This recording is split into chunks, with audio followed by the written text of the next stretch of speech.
And that terror tape, here's what the new threat says in part, quote, "As for your Olympics, something that you really want, we prepared a present for you.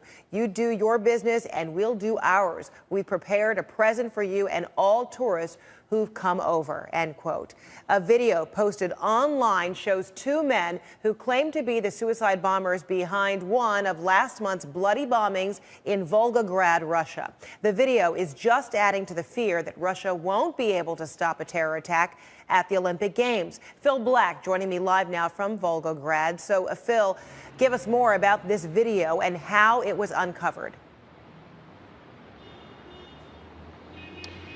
Fred, so this video shows two men who claim credit for those bombings here in Volgograd just a few weeks ago that killed 34 people on the 29th and 30th of December. But more than that, as you've touched on, they promise there is still more to come. In that very ominous language, they say they have a present prepared for Russians, for tourists traveling to Sochi for the Winter Olympics there. They say that they have prepared this in response, in revenge for all the blood of innocent Muslims they say has been spilt across the world. And they say they have a list of people who are involved in this, who are prepared to help them, who are prepared to take part in these sort of actions. Enough, they say, for effectively an attack every day. So an ominous, first of all, taking credit for the attacks that took place here so brazenly, but also promising more to come in the Sochi Olympics, which is now just such a short time away. Fred.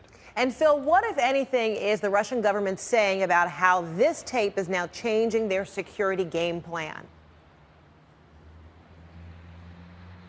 They haven't commented on this video specifically, but when it came to the attacks that the men in this video are claiming credit for, at the time, Russian officials said that does not change their game plan, their security game plan for Sochi, because they believe they already had everything possible in place. But what you did see was certainly a big step up in security in Volgograd, in cities like this, in transport hubs, because what that attack showed was perhaps the vulnerability, not so much in Sochi, because a theory suggests that if those men had wanted and thought they could strike Sochi at that time, they would have done so. What they have perhaps highlighted are the vulnerabilities that may exist in other heavily populated parts of Russia, and and the challenge of protecting such a vast country, so many cities, so many vulnerable targets during the Olympics, Fred. And in what way has security been beefed up, particularly because of these new vulnerabilities? What you've seen simply, it's just been a much more visible security presence, particularly here in Volgograd. And in particular, you're going to see a lot of that tomorrow, because the Olympic flame arrives in Volgograd just a few weeks after those terror attacks here, which, as I say, killed 34 people.